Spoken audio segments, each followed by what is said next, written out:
Okay.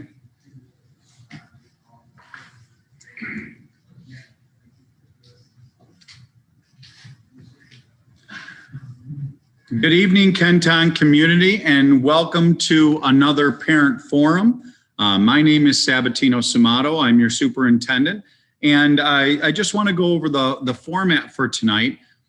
This parent forum is going to be a little bit different. I'm going to actually provide all of the updates, and I'm going to go through a checklist of some items that I want to make sure that the community is up to date with and well versed on. And then we're going to go right over to our question answer portion. To reiterate, what we have here, we're at Kenmore Middle School right now. And what we have here is just like the previous parent forums. We have a whole team of people sitting at Kenmore Middle that are watching and on YouTube Live, and they're going to be answering questions as we go along. So feel free to type your questions in, and our team, based on their departments, will answer the questions the best that they can. And then those questions will be up for viewing later, just as this broadcast will. So thank you very much for being with us this evening, and let's get right to it. And bear with me, folks, as I'm going to share and use technology to share all of our work here. So this is the agenda of the items that I want to discuss with the community this evening. So I'm going to go right down in a row and share all of these with you. So first, our hybrid phase-in model. Folks, let's talk about this for a moment. Everybody knows that we're on track. Everybody's very familiar with that one pager that shows the different dates. And Patrick, do we have another slide here that shows the different dates, or am I only sharing this? Okay, just this one. So these dates that you could see right now on your screen, you could see that grades, we're on track for our phase-in of grades 2 through 5 on November 16th. And the big news, I guess, to share is I've been sharing this all along, and folks, we're very close to being able to tell our community yay or nay on accelerating the date for our 6th through 12th graders. So I really want to talk about that a little bit. So the earliest that we're looking at is November 30th. And there's that about 3-4 week window between November 30th and the December winter recess that we have. I believe we go out on December 23rd this year, right after December 23rd, which is a Wednesday. So we're looking at that time frame. Now, I want to share with you a couple very important facts. Number one, I will absolutely, with our community, make a final decision about this, and it will be announced next Friday. So we will not go beyond next Friday with this announcement. And there are several things that I'm considering and that we're considering as a team, along with many of our teams in the district, that I want to make everyone very familiar with. Number one, a challenge. This is just an example of a challenge. Folks, transportation continues to be a challenge. You're going to see that on our bottom of our screen, we have bus driver and attendant shortage. I'm going to talk about that. That's how I'm going to finish off this presentation, but that is a challenge in itself. We'll continue to be challenged with making sure that transportation is safe and that our routes are appropriate. Transportation is an example of a challenge. Now, another real challenge, technology. Now, in transportation, just like we have a great transportation team that's taking care of all those challenges, we have a great technology team that's taking care of all those challenges. I want to remind everyone, before this year, we were not a one-to-one district. One-to-one meaning a device for every one of our students in our district. And we're not there yet. I'm sure you've read in the news for quite a while that it is very difficult to get shipments of computers in. The good news is that we do have our computers coming in over the next several weeks and even continuing into the new year. But our technology department is working day and night to make sure that we're getting these computers. You know, folks, once you get a computer, you don't just distribute it. We have to do a thing called imaging. We have to image those computers. We have to make sure that all of the proper programs are on those computers. Then they have to work to re-sanitize those computers, then figure out how they're distributing those computers. So that's a challenge. But once again, our great team is working to get that done. I'm not going to lie to the community either. I watched the COVID cases. Now, here's the thing about the COVID cases. I don't want our community to get nervous and see that we've had a recent uptick in our COVID cases in Western New York. I don't just look at the COVID cases in Western New York. We look at how schools have been impacted by COVID cases. Have we seen, and I work with the Erie County Department of Health, all of us as local superintendents do that to see if we've seen an uptick in those school districts that have already come back into a hybrid model.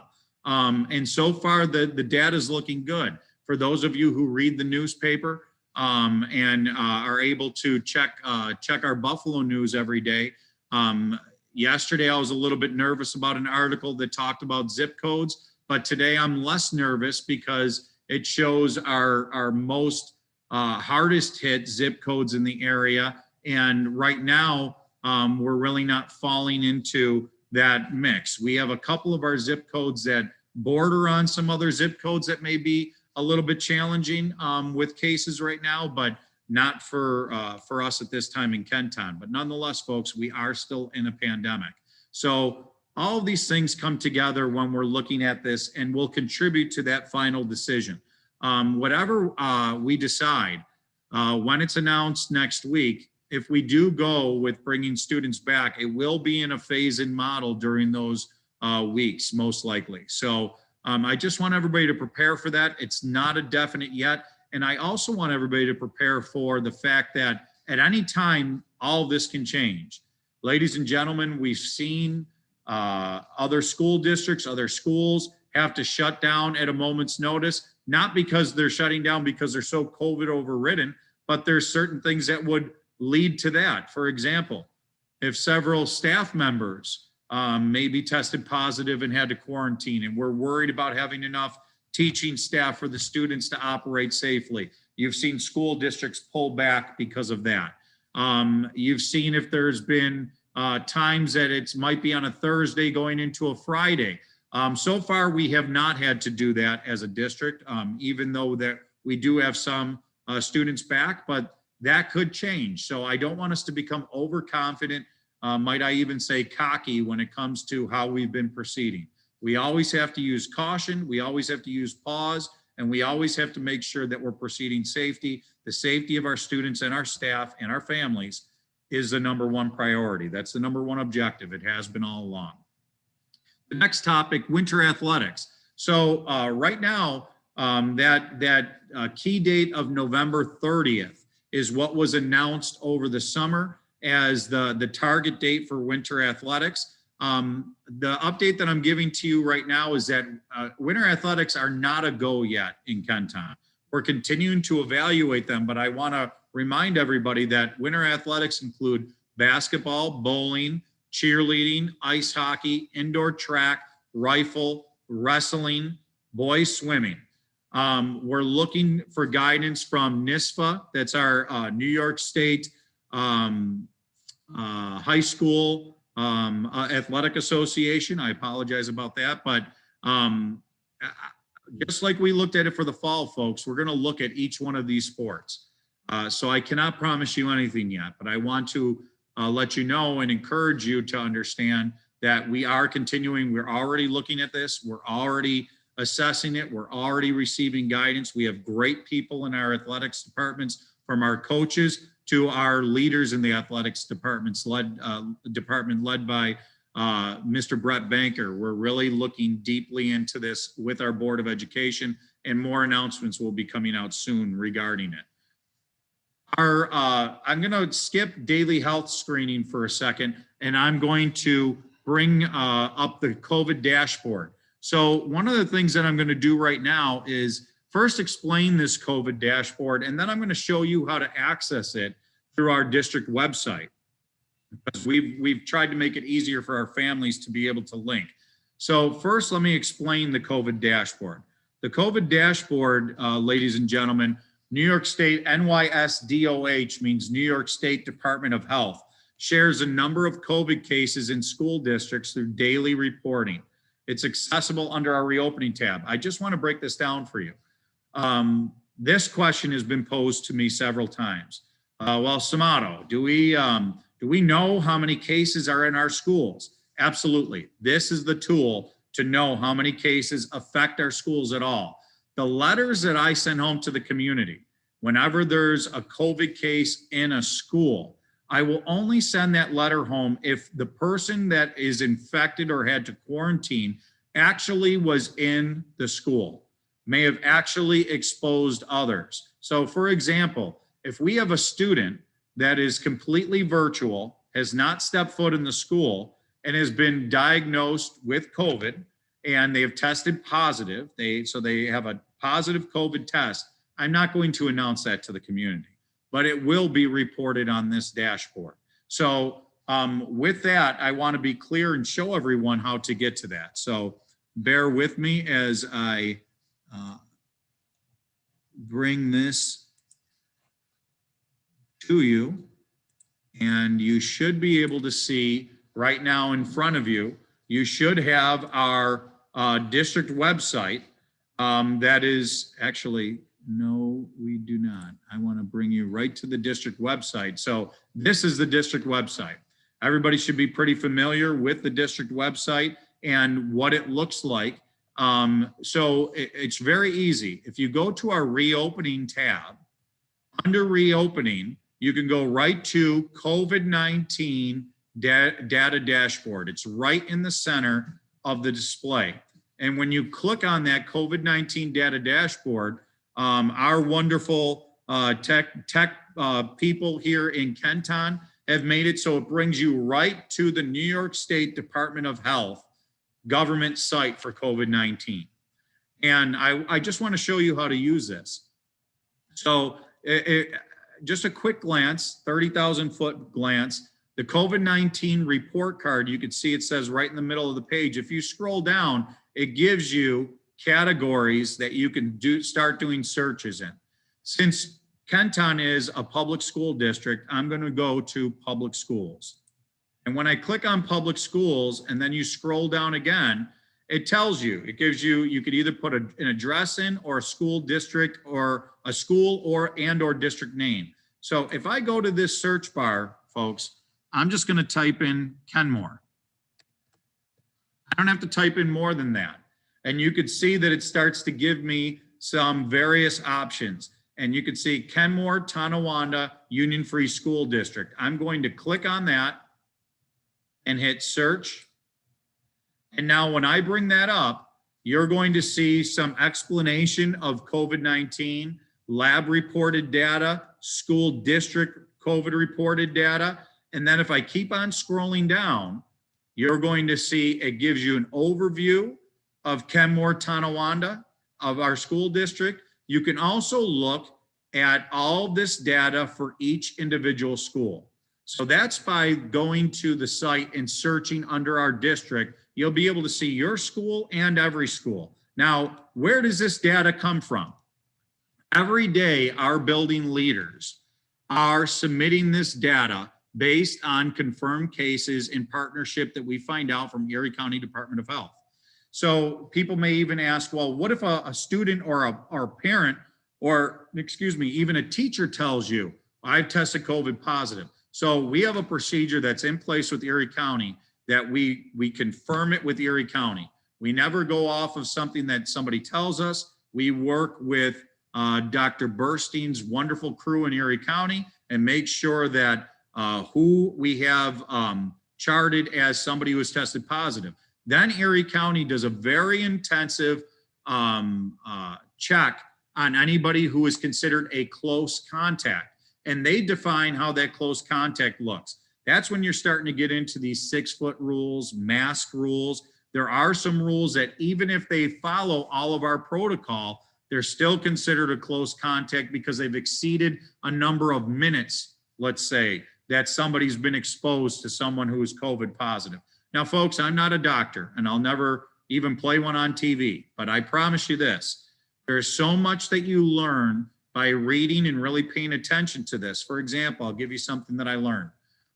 Just because somebody, let's say I'm working with a colleague and I'm in the room with them for several hours. We're socially distant, we have masks, but Erie County determines I'm a close contact after that colleague is tested positive for COVID-19. Let me give you an example. Let's say this happens tomorrow on Friday, and that colleague goes and gets a rapid test because they weren't feeling well, and it's confirmed by tomorrow night. They have COVID-19. And I say, holy smokes, I got to see if I have COVID-19.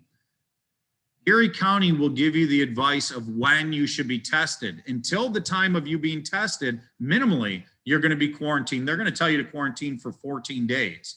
That's what we're living in right now. But you could not in that circumstance, this is what I learned, I could not go get a test on Saturday.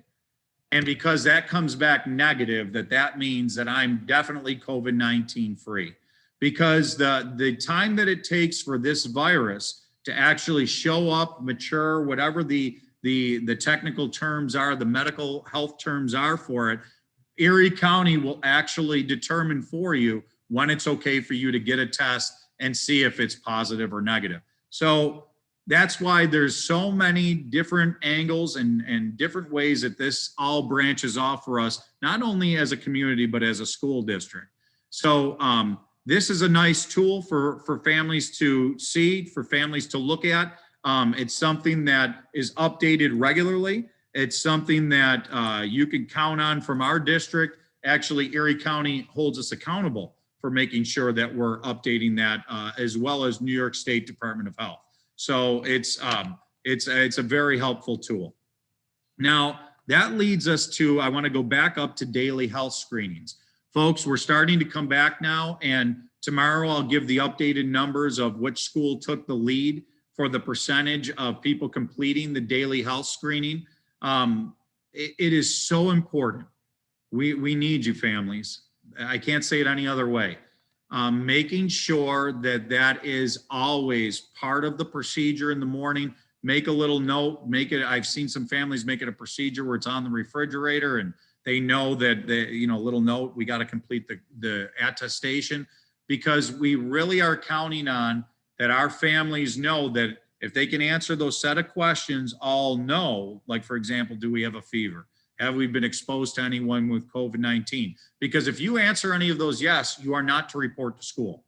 You cannot report to school that day. And as a matter of fact, then you would have to follow and go through the protocol of getting either cleared by a doctor, getting a negative test, or being out of school for 14 days.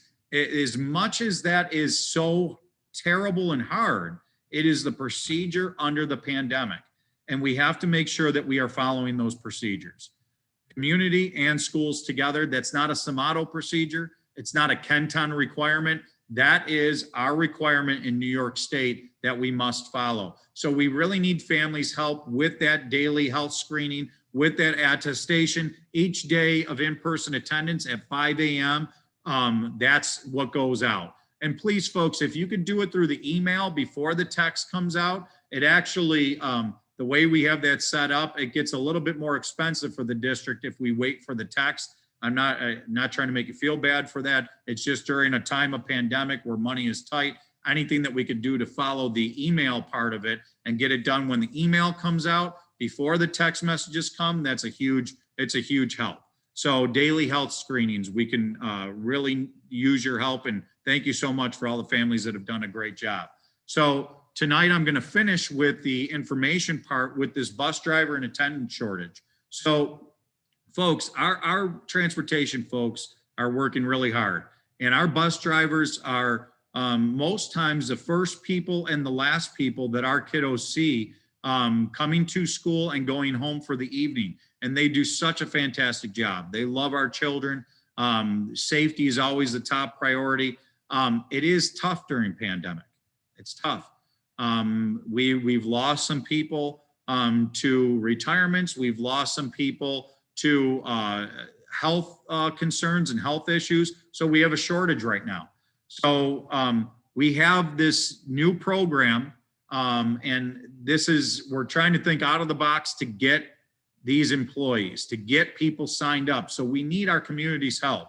The transportation department is in need of drivers and attendants. Signing bonuses of up to $1,000 and referral bonuses of up to $250 are being offered. So it's like free agency signing. I'm not too proud to beg. I'm telling you. For those of you who follow music, TLC 1992. There you go. And I will tell you that in our bus driver shortage, we got to beg, plead, and steal however we can to make sure that we are good as Kenton. Plus, once we get people, we want people to feel like they're part of our family. We want to keep them forever. As long as you're good and you're dedicated to our children, you're dedicated to our schools, we want you to feel like you're part of our family and here forever. So please help us spread that message. Please help us spread that message. We're really looking for any way that we can, and there might be something in it for you. And folks, this isn't something typical that we do as a school district, but I'm telling you, the need is so great that we got to think out of the box. We got to do something. These are some of our most important people, and making sure our kids are safe. So with that being said, I'm going to stop my share right now, and I'm going to get into some questions and answers in our that are coming through our board, and take it to our next part of our presentation. We're right at about 25 after. So we have slated just over a half hour for us to get to questions and answers. So this is the question answer session. If my child has a runny nose or mild cold symptoms, does he or she have to stay home? This is such a great question. Here's the answer. Anytime students, staff have any symptoms identified by the CDC or DOH, Center for Disease Control, Department of Health, they must stay home. These are requirements that school districts must follow. It is not enough for a parent or guardian to believe that it is not COVID-19. The student can only return after 10 days or with a doctor's note or negative test result. Folks, this is the same stumbling block that we've known about since August. It was one of the things that, if we could just go back up to that for 1 second, it's one of the things that I want to make sure that we realize is so difficult for all districts, not just Kenton. COVID-19, the symptoms that are listed for COVID-19, like a sore throat. Before COVID-19, you could have your sore throat as long as you didn't have a fever and you didn't have a sore throat the next day, you come back to school. We cannot do that. You cannot do that. It's not even allowable to do that. Once we have any of the symptoms that are listed on that attestation form, then you must follow the protocol. Our staff must do the same thing. Follow the protocol to be cleared to return to work. So it's either that they have something from the doctor saying that they're cleared to return, their healthcare provider, they've tested negative for COVID-19, okay, and we have the negative test for that, or it's been 14 days from the onset of symptoms. I believe that's correct. Deb, is it 14 days from the onset of symptoms? Is that what it is? 14-day quarantine, 10 days from the onset of symptoms, okay? 14 days might come into the quarantine period that they put you into, and so that's where you get the 10 and 14. So please understand, that's not the district trying to be tough on you. As parents, we know this is extremely difficult, but nonetheless, in a pandemic, this is what makes it so hard. So please make sure that we're following that. Will virtual learning continue beyond January 29th? That is an excellent question. The answer, in the coming weeks, we will have additional information for families who wish for their children to remain fully virtual beyond January 29th. Although it has always been difficult to plan too far ahead during this pandemic, we understand that many families need to have this option for many different reasons, and we are not planning to eliminate this option. folks, we know that we're going to have a form of virtual there. So by the end of November, we're going to get something out to confirm people that would like to remain in. For somebody that's going through some difficult times that maybe they want to move out of hybrid and into virtual, we can also entertain that, but we'll proceduralize that and we'll bring that to the community by the end of November. But I want to put everybody's mind at ease. We're not gonna be eliminating. We will have some type of virtual option this year. That's at least today, October. What are we on here, folks? October 29th. We will absolutely, as far as I can see, continue our virtual option for some time to come. Okay. Next question. Will food service distribution still take place on Election Day? Wow, so Election Day. Can't believe that Election Day is already here. Election Day is Tuesday, and food service will also happen on Tuesday, because where food service is versus the election site at those buildings that are sharing sites, we're predicting that it will not be problematic. Now, folks, aside from education for a moment, Election Day at our buildings, a few things. You can anticipate that there's going to be long waits and long lines. We've seen that with the early voting that is taking place. Anybody that can get early voting done, please get to it. And, you know, it's a wonderful thing.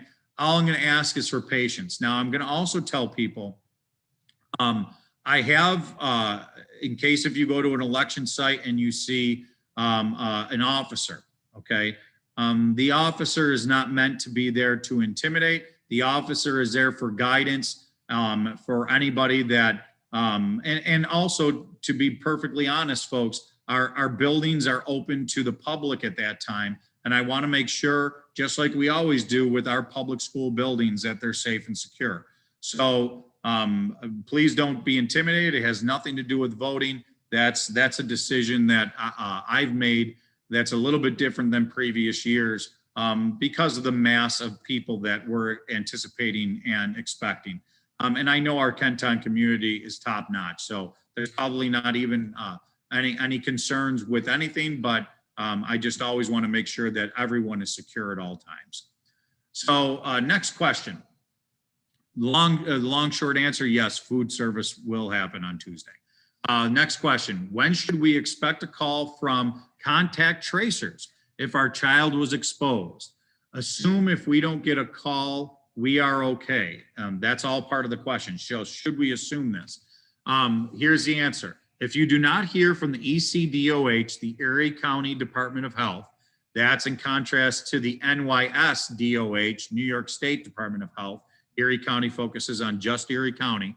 So if you do not hear from ECDOH contact tracers, it means that ECDOH has determined that your child was not a close contact. We can't speak for how long it takes for this process to unfold in every case, but ECDOH does work pretty quickly to identify close contacts. Each case is different though, and contact tracing takes different amounts of time depending on the situation. So please understand that every case is unique. Some things that they look at. Remember, all the things that we're putting in place in schools, I want to reiterate this. It does not eliminate the risk of COVID-19. What we're trying to do is reduce the risk to as much as we can, reduce exposure in the event of, reduce the risk of transmission. That's the best that schools can do right now. That's the best that anyone in our community can do right now. And Erie County looks at each case specifically. For example, how long were they together, whether they're masked or not, whether they're behind polycarbonate or not. Have they had close contact for a longer duration of time or for a while, and then not for a little while, but then for a while again. There's all these different things that go into it. How many people are in the room? What kind of room is it? Were you outdoors? Were you indoors?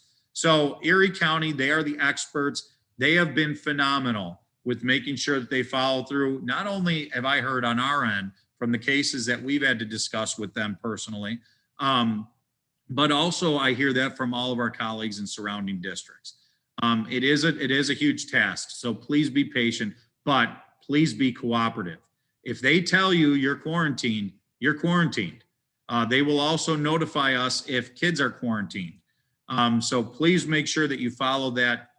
Please don't put us in the position where we do not, it's not in my purview to override Erie County Department of Health. So please make sure that we're following any quarantine orders that we're given. Next question. Why are RTI services being changed to an app? Here's the answer. For some students, computer-based intervention is being provided. Some students will continue to be supported by an RTI teacher. Students taking part in hybrid instruction benefit from much smaller groups, at most 50% in a class. Teachers are better able to work with students in small groups. Remember, folks, RTI is a service. It is not a person, right? So how we're providing that service, when we're back in a hybrid, at most we have is 50% of our kids or our population with us at one time. Now, even though that's challenging during COVID, there can be benefits to that instructionally. Now, don't get me wrong. Our teachers are doing top-notch work, and it is a lot of work on their part to make sure that they're delivering quality instruction during this pandemic. But that's exactly what they're doing. And they're thinking out of the box to make sure that things are done to the best that can be done. So I think that takes care of that RTI question. When will virtual assignments, oh, this is good because I forgot to mention this during the hybrid and Mr. Muscarella purposely wrote it down for me. Okay, so when will virtual or teacher assignments for virtual learning be sent? Placements for grade 2 through 4 virtual learning will be mailed out next week, Friday, November 6th. The team is in the process of finalizing placements. So let's break that down just a little bit. We're talking about students that are in grades 2 through 4, that they're not coming back in the hybrid model because remember, the rest of our 2nd through 5th grade return on November 16th, correct, folks? I have the correct date, November 16th. That's right around the corner. But some families have decided to remain in that VLA that they signed up for originally. And because we want to provide the best quality instruction that we can for ELA and math, they're getting ELA and math specialist teachers to learn from home for those students. So those teacher assignments will be announced and coming out to all of our families next week. What if my child has an underlying or pre-existing health condition? I'm a little bit confused by the question, but I'm going to see how our team has answered it, and then I'll try and build off of that as well. Excuse me. A child with an underlying or pre-existing health condition that mimics any of those symptoms of COVID-19 must have a doctor's note. Keep in mind, however, that a change in symptoms or any new or unusual symptoms may necessitate another doctor's note, a negative test result, or 10 days since the onset of symptoms. Your child's school nurse can provide you with more specific guidance. Folks, I'll tell you too, I've been around, okay? I've seen some of our biggest districts, and I've seen some of our greatest districts as well, Kenton being one of them. Let me tell you something about great. We have a great nursing staff here led by Ms. Deb Carey in the district, and they are phenomenal. So please, any questions, any concerns, call your nurse at your school. These are fantastic people that will really, they don't get annoyed. They don't get frustrated. They just want people to feel comfortable, feel safe, and feel educated. They will help you with those. So pre-existing conditions, though, it's important to know, you can't just say, I have a pre-existing condition. We need that current documentation from a doctor, and then that may be able to last for time. But for example, if your child has asthma, and let's say because of their asthma, they're experiencing headaches because of the change of weather or something. I don't know. Like I said, I'm not a doctor, but I'm just giving you an example. Maybe your doctor provides you something saying that the headache, but then maybe 2 weeks from then, they start having a runny nose for the same type of thing because of asthma. Your doctor, you might be in the position where you have to get another doctor's note. I can't stress that enough. I can't tell you once again, these are things that are not in our purview for us to decide. This comes along with the procedures of COVID-19. So please just be patient. Please stay strong during this. And please just understand we're doing everything and learning every day just like you are. Next question. We're down to about 20 minutes or so. Excuse me, folks, I apologize about that. If I have a child who I decide to keep virtual, is it still an option if I didn't sign them up for virtual initially? And here's the answer. Registration for virtual learning took place in August. We do not have the ability to reopen the registration for students who do not have a documented medical reason. Folks, I'm going to be very honest with you.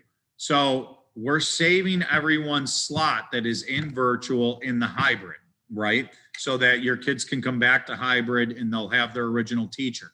Why we can't just keep on loosey-goosey putting people back into virtual as much as we want to, it's a staffing issue.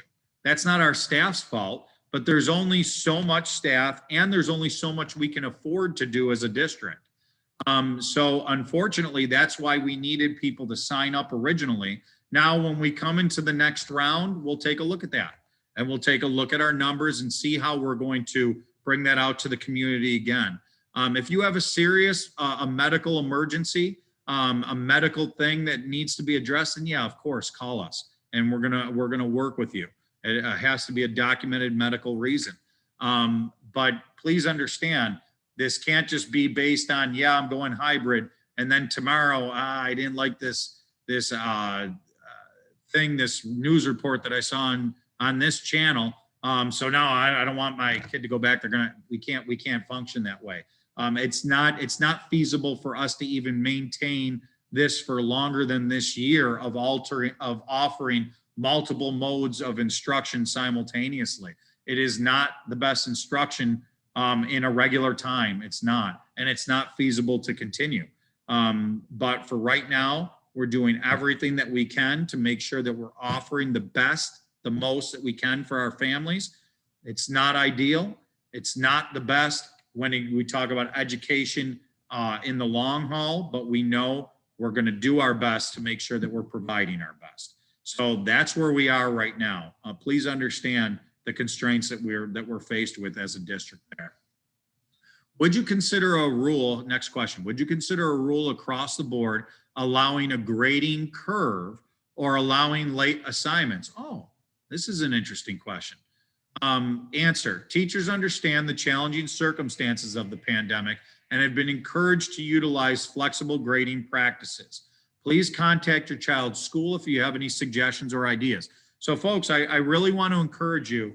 I'm a big person with, and I don't want this to sound offensive. I'm just going to use this terminology so that it's understandable by everybody. Like a chain of command type of thing, okay? What I mean by that, if I'm a parent in a classroom, my first point of contact should be that teacher, okay? Work with your teachers. Our teachers are wonderful. They'll listen. If you feel for some reason that you need to take it a step further after a conversation with the teacher, your next step would be the building principal. They're running that building. They're working with the teachers. And sometimes there's a miscommunication that can be figured out quite easily. And most of the time, it also helps a principal to keep their finger on the pulse. Of course, you can feel like after those steps have been taken to come to somebody else that's in a central location. But I'm going to tell you, to save you time, as your superintendent, I'm always telling you, this is the chain of command. The teachers in the classroom, the teacher should be worked with first. It's the same process that we really try and follow in anything in life. So please, any type of miscommunication, let's hit it off and come at it from that angle first, and then let's see if we can't solve it. I don't want parents to hesitate, though, that they should always feel like they can ask questions like this. Our teachers are learning every day and getting better every day. And our teachers learn from each other every day, because folks, when I tell you we have talent in Kenton, we have talent in Kenton. Our teachers are talented. Our administrators are talented. So be patient, and the conversation usually leads to a solution. I know, sure, there's some of those circumstances that we need some intervention, right? That's life. We experience that.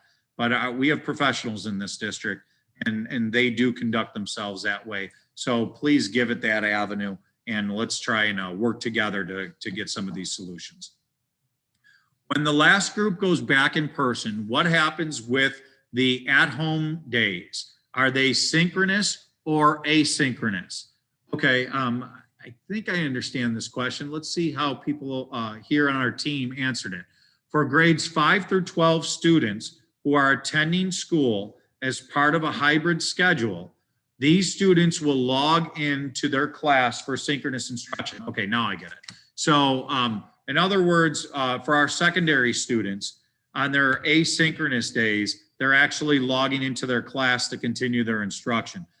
Teachers will be working it that way. Now, folks, I want you to be patient as no matter when we bring back secondary instruction, please be patient with all of our teachers. Remember, we can't say, here's where I give pushback. Well, you've had since March. I understand. We've been in a pandemic since March. I get it. I get it. And our teachers will be the first to tell you that they're 100 times better in October than they were in March. Doesn't mean that we don't continue to learn and we don't continue to get better. I equate it to the first year of teaching. I went to school for 4 years to be a teacher. Sometimes people went for longer. That doesn't mean I come right out of the box as a pro. Sometimes it's going to take, the learning is in the doing, and our teachers are always consistently, our administrators, attempting to learn.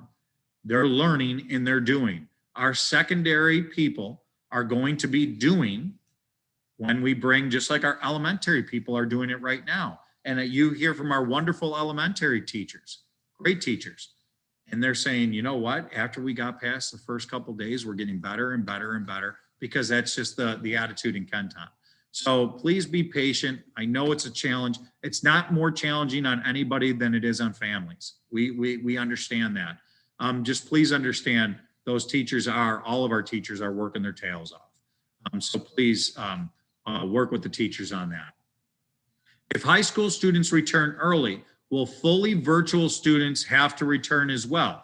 And the answer is no. If you're one of the VLA students, we're not eliminating so let me read the answer before I just go off on a tangent. No, if we are able to advance the date to phase in grade 6 through 8 students, it would only impact group A and group B students who have chosen hybrid.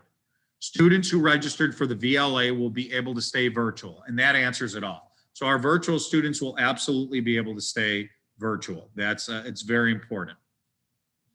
Continuing on, when students go back, if they have symptoms, will they log on as they do now during their illness? Well, this is, folks, we have some excellent questions coming in this evening.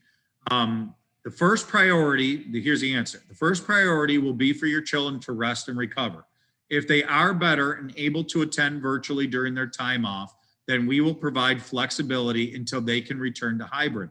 Folks, this is our answer across the board. It's our answer for our students, for our staff. I have a parent that just called me the other day. One of our staff members, unfortunately, the school will remain nameless for the purpose of this conversation, but one of our staff members tested positive. And that staff member actually just, not that they were too serious that we were worried that they wouldn't recover, but they had to rest. They had to rest. And one of the parents' comments to me, not many, but one person said, well, they're at home. Why can't they just teach the kids at home?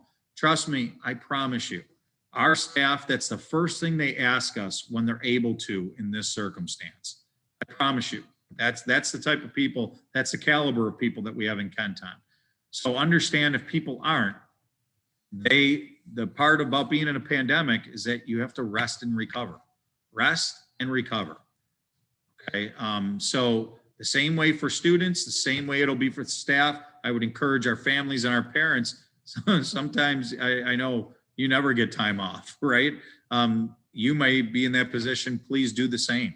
Rest and recover. That is the best for anyone who is diagnosed with COVID-19. Rest in recovery. Will schedules for VLA kids in grades 2 through 4 be the same as their VLA siblings in grades K and 1? So this is, man, I'll tell you, these questions get better and better, team. Schedules will be the same for grades 2 through 4 students who are continuing with fully virtual instruction as their K through 1 siblings. ELA or math lessons will be on or will be at 9 a.m. ELA or math lessons will be at 12 noon. So the schedule remains the same. What they're getting may fluctuate from time to time. Folks, did I represent that correctly? Mr. Muscarella, did I represent that correctly? So the times will be the same. What they get may fluctuate, but the times will remain consistent. Excellent. So that answers that question. Next question. Will schools close if Kenton is identified as a COVID cluster? Wow. These our folks in Kenton are really educated. It is so wonderful that people have really been really learning about this. So COVID cluster really quick. I announced this last week in the weekly connection. And it wasn't my announcement. This is a initiative from Governor Cuomo and from New York State. But I just want to keep on contributing to the education on this. A COVID cluster, you'll hear things like this: red zone, orange zone, yellow zone. That's what the COVID, that's what exists in a COVID cluster. There is no set formula. At least I can't figure out the exact set formula. There is a formula that New York State Department of Health and Erie County Department of Health will work collaboratively to identify areas. Now, the way the governor has said this, and I'll talk about those colors in a moment, it's not just by zip code, right? It goes by streets. It goes by neighborhoods. So I'm going to read this answer and then continue to add to it. Through Governor Cuomo's cluster action initiative, small areas and neighborhoods are identified as red, orange, or yellow zones. Schools would not be able to operate in-person attendance in areas identified as red and orange zones. In areas identified as yellow zones, schools can operate in-person attendance if they meet specific requirements. This includes random weekly testing of 20% of, it says students, but it should actually be staff and students, because it is 20% of all in the building. Now, folks, understand what that says. If we're identified, if an area, let's say a 10 street radius, is identified as a red zone, and one of our schools happen to be in that red zone, we are in remote. No option. Same 10 street area, one of our schools is in it, and it's an orange zone, we are in remote. No option. If it's considered a yellow zone, okay, we have an option to come to hybrid. Here's the challenge. Remember when I told you I'm not a doctor? I don't even play one on TV. Neither do our staff for them in the main, the most part. Our teachers are educators. As a superintendent, I'm an educator. Our principals are educators. So this is going to take major collaboration and coordination. We're working on it with other local districts to truly understand what this will look like. But if we don't have the capacity to test, we would have to go remote. I'm not going to lie to you about that. That capacity can include personnel being able to test. It can include people cooperating, willing to be tested. It could include, and not limited to, our financial ability to support, because testing, even though a test might be free, the procedure to test is not going to be free. And there's going to be a cost that's incurred by that. So we're luckily, there's a lot of local superintendents that really are serving as mentors to me. I'm going to be honest with you. And they're, along with all of us, we're working on task forces. Some other local superintendents specifically that have had much more experience than I have with trying to formulate what this can look like. and they're getting feedback from us. We're contributing. They're working with our local BOCES and our Erie County Department of Health, and we're trying to proceduralize this. So I'll keep you posted. I'm keeping my fingers crossed that we never have one of these clusters anywhere in our district. A cluster could exist and the school doesn't fall into the cluster, and maybe the school doesn't have to do anything. If you want to do some reading on some of this, some of our colleagues and friends downstate in New York, outside of New York, fall into some cluster zones. You could do a Google search and look for cluster zone identification. You could read some articles. It is definitely a difficult and challenging task. So we understand why. We understand to reduce rate of infection, but it also shows you we want to continue as a district and as a community to stay proactive in reducing risk. That includes masks, that includes social distancing, that includes, we're coming up on Halloween, we're coming up on other holidays. Please make sure, folks, we know it's difficult, but please make sure you do your part. That's what we can ask. And while we're on that topic, here's a situation that I heard of recently at a school. I know that different people feel differently about masks. Folks, non-negotiably, on our school property, you must wear a mask. You must wear a mask. So if you're, if you were having a conversation by yourself on a weekend on one of our school properties or with a friend, a family member, we're not gonna send the Tonawanda or Kenmore police to say put your mask on. But example, I'm picking up my child from school and I'm on school property. Because there's so many other families around, because there's people and kids passing and walking about, we ask you, please help us. The dialogue, we're not going to be able to entertain a dialogue about that. I understand. I do understand that there's people that feel differently. Some like the mask, want the mask, some don't.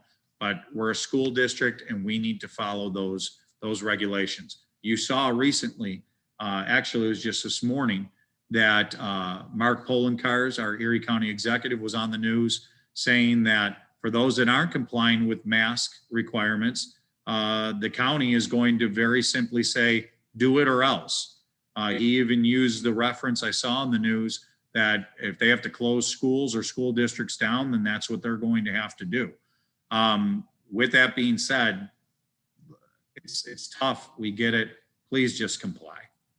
Thank you. I appreciate that. We're down to the final 5 minutes or so here. Next question. How will we be notified of let me try that again. How will we be notified of a positive COVID-19 case in our child's school?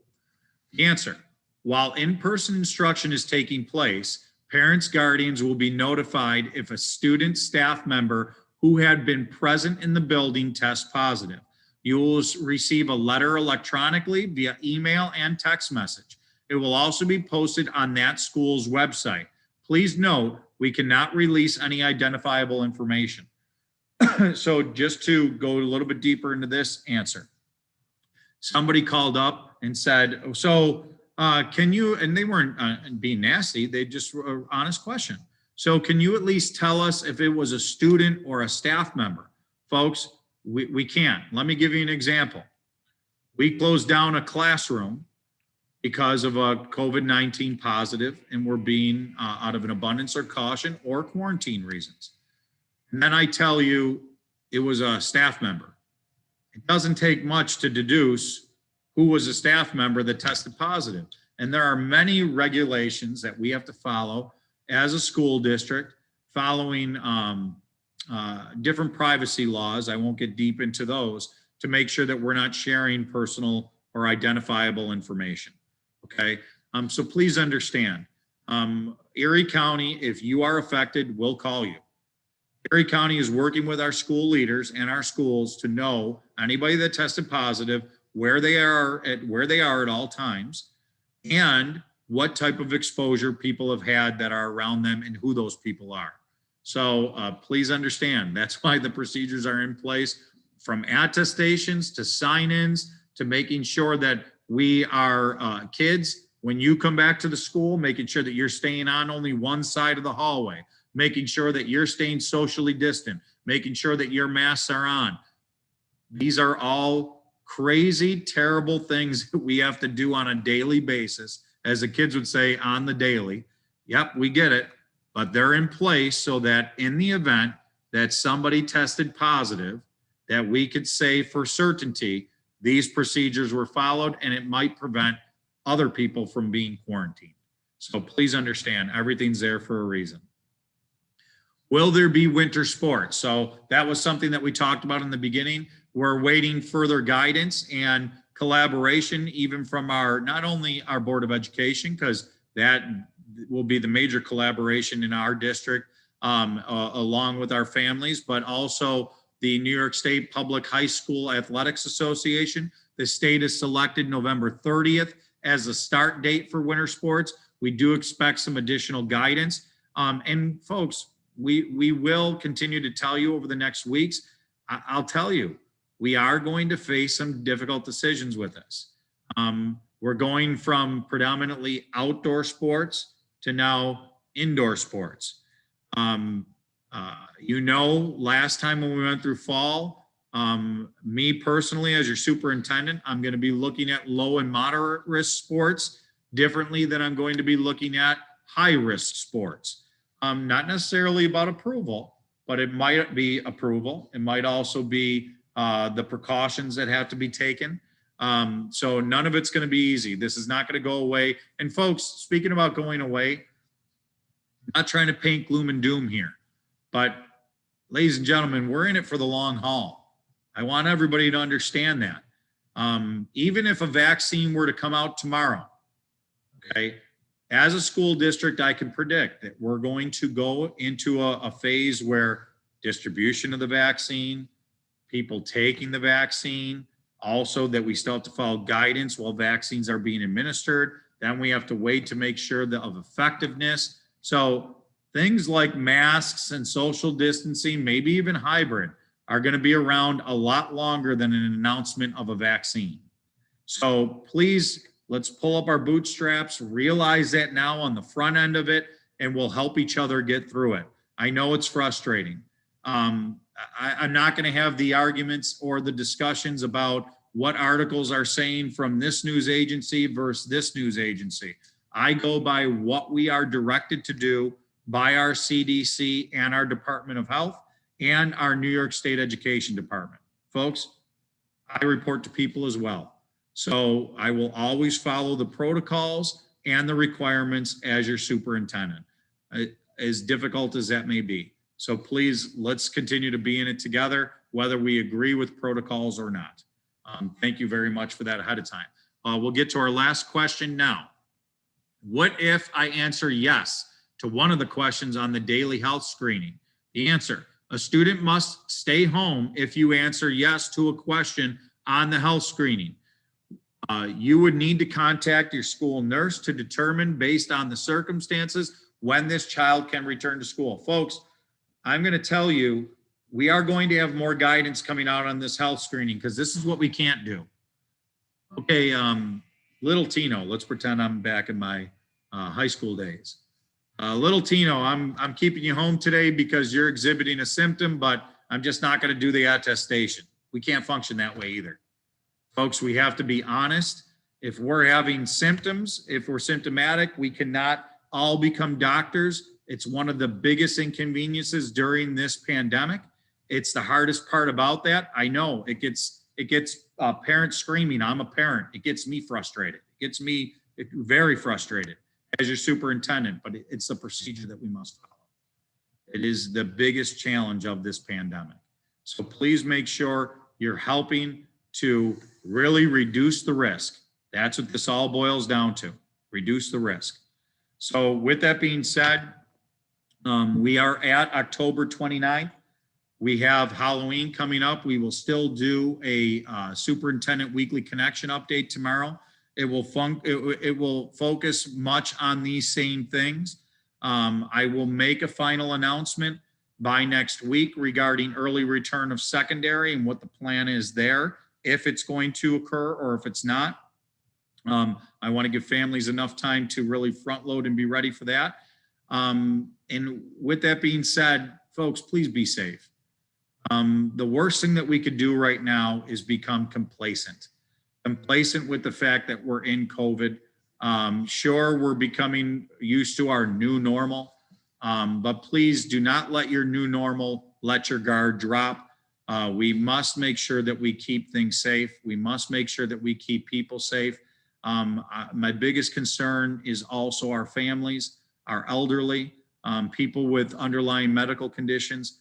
Let's do our part all together. It is hard, it is challenging, and it will continue to be.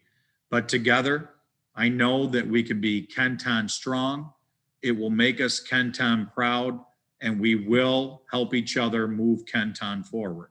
Thank you very much for being with us this evening, and thank you for your dedication. Please make sure that you stay healthy and stay safe.